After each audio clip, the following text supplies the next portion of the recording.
Hello दोस्तों, good evening. आप सब कैसे हो? आई होप आप सब बहुत ही अच्छे होंगे।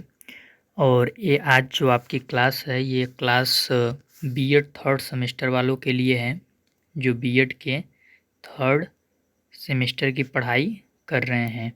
और बीएड थर्ड सेमेस्टर के अंदर एक क्लास आपकी हिस्ट्री टीचिंग की है, यानी कि इतिहास शिक्षण की है। इससे पहले हम लोग यूनिट 1 पढ़ चुके हैं। यूनिट 1 का ए आप प्लेलिस्ट में देख सकते हैं उस वीडियो को, यदि आपने अभी तक नहीं देखा है तो। आज की क्लास में हम लोग यूनिट 1 का बी पार्ट देखेंगे। यूनिट 1 के बी में क्या है? हिस्ट्री टीचिंग, यानी कि इतिहास शिक्षण का कॉन्सेप्ट जानना है कि इतिहास शिक्षण का अवधारणा क्या होता है। इतिहास शिक्षण का स्कोप भी हमें जानना है कि इतिहास शिक्षण के अंतर्गत हम किन किन चीज़ों का अध्ययन करते हैं, इसका जो क्षेत्र है वो कहाँ तक है। इतिहास शिक्षण की क्या नीड है, क्या आवश्यकता है, इस चीज़ को भी हम देखेंगे। Place of history teaching in school curriculum, कि विद्यालयी जो पाठ्यचर्या है उसमें इतिहास शिक्षण का क्या स्थान है, इस बिंदु को भी हम देखेंगे इस चैप्टर में। और इसके बाद हम देखेंगे AIIMS and objectives of history teaching in 8 different stages, कि इतिहास शिक्षण के विभिन्न स्तर पे या विभिन्न चरणों में क्या उसके उद्देश्य हैं, शैक्षिक उद्देश्य क्या है विभिन्न स्तर पे, विभिन्न चरणों में इतिहास शिक्षण के लक्ष्य और उद्देश्य क्या हैं, इस चीज़ को भी हम देखेंगे। तो आज बिल्कुल हम इस चैप्टर की शुरुआत जीरो से करेंगे। अगर हमें इतिहास शिक्षण का कॉन्सेप्ट जानना है कि स्कूली पाठ्यक्रम में इतिहास शिक्षण की क्या अवधारणा है, स्कूली पाठ्यक्रम में इतिहास शिक्षण का क्या कॉन्सेप्ट है, तो इससे पहले हमें ये जानना होगा कि भाई इतिहास है क्या। तो आज की वीडियो में हम बस यही जानेंगे कि इतिहास है क्या, हिस्ट्री का सामान्य परिचय हम लोग जानेंगे। तो ये क्लास जिनको भविष्य में टीजीटी का एग्ज़ाम देना है, वो भी किससे, हिस्ट्री से, तो उनके लिए ये क्लास बहुत ही उपयोगी होगी। और यदि आप सीटेट में एसएसटी लिए हुए हैं, सीटेट में क्या एसएसटी लिए हुए हैं, तो सीटेट के लिए भी ये क्लास हेल्पफुल होगी। और जूनियर लेवल पर जिनका भी एसएसटी सब्जेक्ट है उसके लिए क्लास बहुत ही महत्वपूर्ण होगी। और बीएड या डीएलएड, किसी भी बीएड में यदि आप हैं तो बीएड के अंदर यदि आपने पेडागोजी सब्जेक्ट में हिस्ट्री लिया हुआ है तो उसके लिए ये आपकी स्पेशल क्लास है। तो देखिए, सबसे पहले हम इतिहास को जानेंगे कि इतिहास है क्या, उसके बाद हम स्कूली पाठ्यक्रम में इतिहास शिक्षण की अवधारणा को देखेंगे। तो स्कूली पाठ्यक्रम में इतिहास शिक्षण की अवधारणा को देखने से पहले थोड़ा इतिहास का हम पृष्ठभूमि देखेंगे, कहाँ से आया इतिहास, कैसे आया और आज हमारे बीच में कैसे है। तो देखिए, आज अगर हम इतिहास को जानते हैं तो हम सामान्यतः इतिहास वर्ड का उपयोग पौधों के इतिहास के लिए कर देते हैं, जैसे हिस्ट्री ऑफ प्लांट्स, प्राणियों के इतिहास के लिए कर देते हैं जैसे हिस्ट्री ऑफ एनिमल्स। गणित का इतिहास के लिए भी हम हिस्ट्री ऑफ मैथमेटिक्स कर देते हैं। यानी कि किसी भी चीज़ के इतिहास को यदि हम देख रहे हैं, किसी भी चीज़ के इतिहास को हम पढ़ रहे हैं, तो उसके लिए हम हिस्ट्री शब्द का यूज जनरली कर देते हैं। ये आज की बात है। लेकिन हम थोड़ा सा पहले चलें, मतलब कि अपने प्राचीन समय में चलें, तो सामान्य रूप में हिस्ट्री शब्द का प्रयोग किया जाए तो इसका अर्थ मानव के इतिहास से जोड़ा जाता है कि यदि मानव का कोई इतिहास रहा है तो उसको, उसके इतिहास की बात करने के लिए हम हिस्ट्री शब्द का प्रयोग करते हैं। तो हिस्ट्री का जो सामान्य प्रयोग में अर्थ होता है तो उसका अर्थ होता है हिस्ट्री ऑफ मैन, यानी कि मानव का इतिहास। देखिए, इतिहास है क्या? इतिहास में शेष चिन्हों का अध्ययन किया जाता है। जब मानव अस्तित्व में आए थे इस विश्व में, ये आपका विश्व है, और इसमें जब आपका मानव अस्तित्व में आया था, यानी कि इस विश्व पर मानव रहने लगा था, तो वो क्या था कि उनके कुछ विचार थे, कुछ भावनाओं थे और वो कुछ कार्य करते थे। तो वो जिस रूप में उनके विचार थे, जिस रूप में उनके भावनाएं थे, जिस रूप में वो कार्य करते थे, उसके कोई प्रतीक थे, कोई शेष चिन्ह वो छोड़ के चले गए। कि पहले के समय में जब मानव रहता था तो उनकी जो विचारधाराएं थी वो उन्होंने अभिलेखों पे लिखवा दिया। उनके जो भावनाएं थी उसके हिसाब से कई स्थल, मंदिर और विभिन्न प्रकार के स्मारक स्थल बने। और उनके जो कार्य थे, कार्यों के कुछ अवशेष, जैसे खाना बनाते थे तो उनका चूल्हा मिट्टी का था जो फूटा हुआ अवशेष हो गया, और मोहनजोदड़ो में कई प्रकार के फटे कपड़े मिले हैं, विशाल स्नानागार मिला है। तो जब मानव अस्तित्व में आया था और अस्तित्व में आने के बाद वो अपनी विचारों, अपनी भावनाओं और अपने कार्य के कुछ पहचान छोड़कर चले गए, प्रतीक के रूप में, सिंबल्स के रूप में, इंडिकेटर के रूप में, तो उसी को हम क्या बोलते हैं? उसी को हम इतिहास बोलते हैं। इतना चीज़ आपको समझना है। ये आपका इतिहास का संकुचित अर्थ था, मतलब कि आपका इतिहास का शॉर्ट मीनिंग था।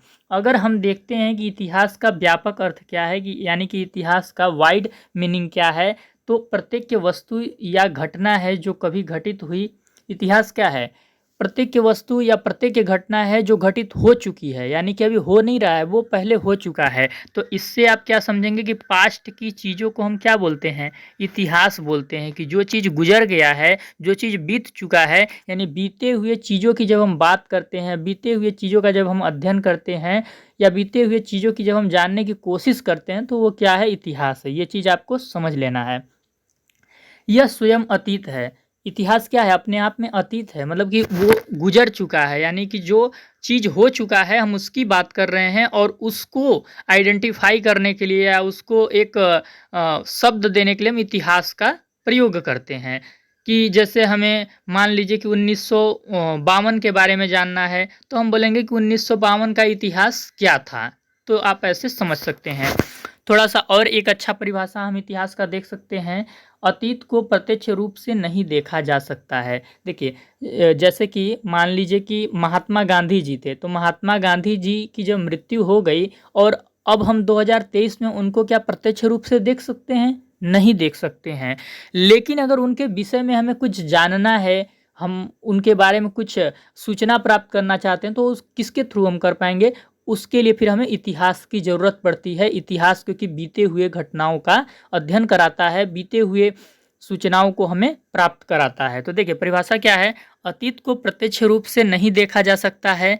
इसके विषय में जो कुछ जाना जा सकता है वह उन शेष चिन्हों से ज्ञात हो सकता है जो उस समय की परिस्थितियों, मनुष्यों आदि ने किसी न किसी रूप में छोड़े हैं। तो देखिए, यदि हमें महात्मा गांधी के बारे में जानना है, तो महात्मा गांधी के कुछ एविडेंस, या कह सकते हैं कुछ फोटोज, कुछ वीडियोज, उनकी कुछ बुक्स हमारे बीच में मौजूद हैं। उनके कुछ स्मारक स्थल हमारे बीच में मौजूद हैं, उनकी कुछ निशानियां मौजूद हैं, जिनके माध्यम से हम जानते हैं कि महात्मा गांधी जी स्वतंत्रता सेनानी थे, महात्मा गांधी जी एक बैरिस्टर भी थे, महात्मा गांधी जी हिंदू धर्म के सबसे बड़े उपासक भी थे, और महात्मा गांधी जी अहिंसा प्रेमी थे, क्योंकि अहिंसा से जुड़े उनके बहुत सारे तथ्य, साक्ष्य, उनके कई आश्रम भी हमें देखने को मिलते हैं। वे बिरला हाउस में रोज प्रार्थना सभा किया करते थे। तो जो व्यक्ति अहिंसा को मानता है वही प्रार्थना सभा करता है।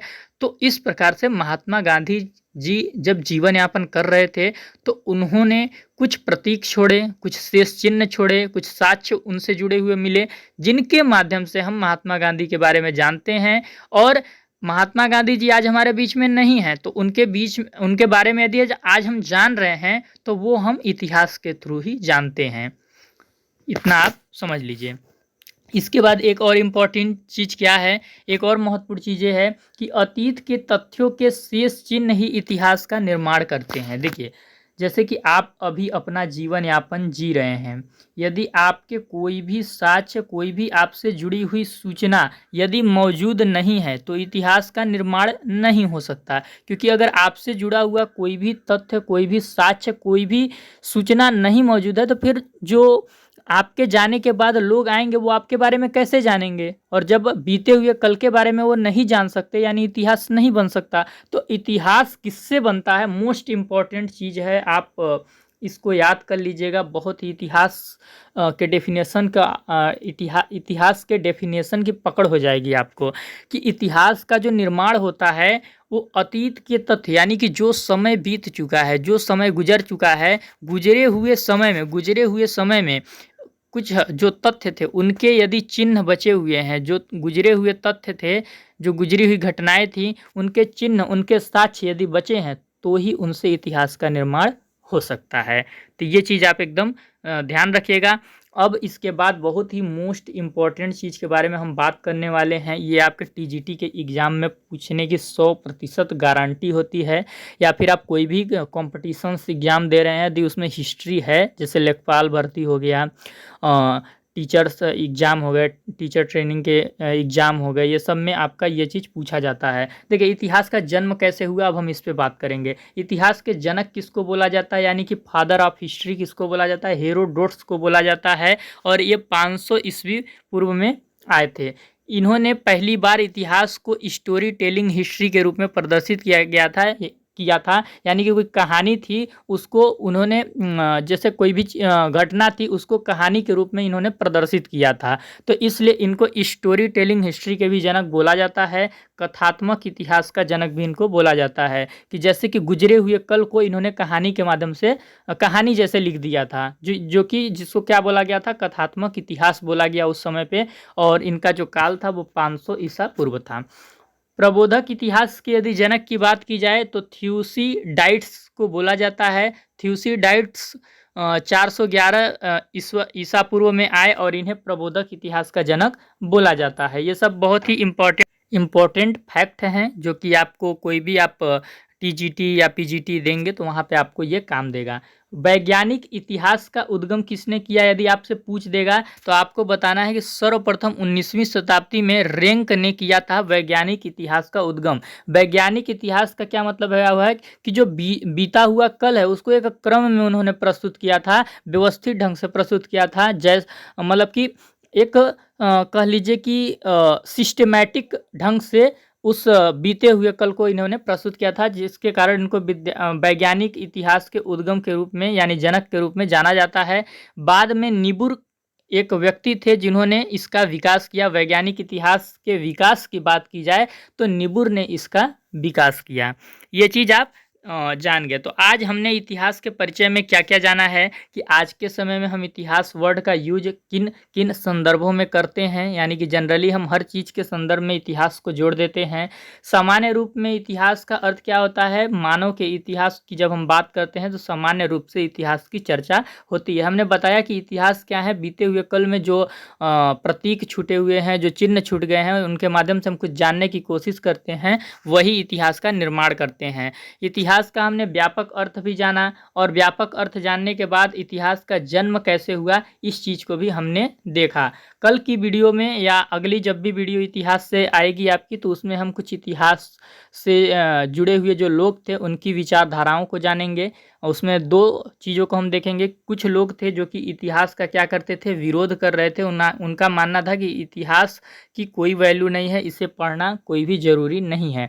और वहीं दूसरी तरफ इतिहास के समर्थक भी थे जो कि ये मानते थे कि इतिहास को पढ़ना बहुत ज़रूरी है। इतिहास से पढ़ के हम अपने आज वर्तमान को बदल सकते हैं, या वर्तमान में इतिहास को दोहराने से रोक सकते हैं।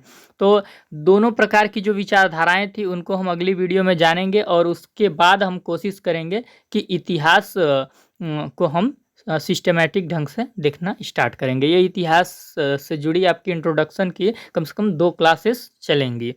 तो यदि आपको वीडियो अच्छा लगा हो और वीडियो समझ आ गया हो तो चैनल को सब्सक्राइब कर लीजिएगा। वीडियो के डिस्क्रिप्शन में आपको टेलीग्राम चैनल का लिंक मिलेगा, तो आप टेलीग्राम चैनल को ज़रूर ज्वाइन कर लीजिएगा।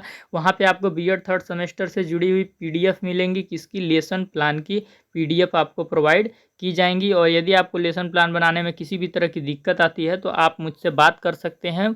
मेरे इस चैनल के इस वीडियो के डिस्क्रिप्शन में आपको व्हाट्सएप ग्रुप का लिंक मिलेगा, तो व्हाट्सएप ग्रुप को ज्वाइन कर आप हमसे बात कर सकते हैं। यदि आपने बीएड में हिस्ट्री टीचिंग यानी कि इतिहास शिक्षण ले रखा है तो इस चैनल को सब्सक्राइब कर लीजिए। आपको जो आपका 100 नंबर का पेपर होगा बीएड 3rd सेमेस्टर में, उसमें आपके बहुत ही अच्छे मार्क्स आएंगे यदि आप रेगुलरली इस चैनल की वीडियो को देखते हैं। तो वीडियो को देखने के लिए बहुत बहुत धन्यवाद दोस्तों।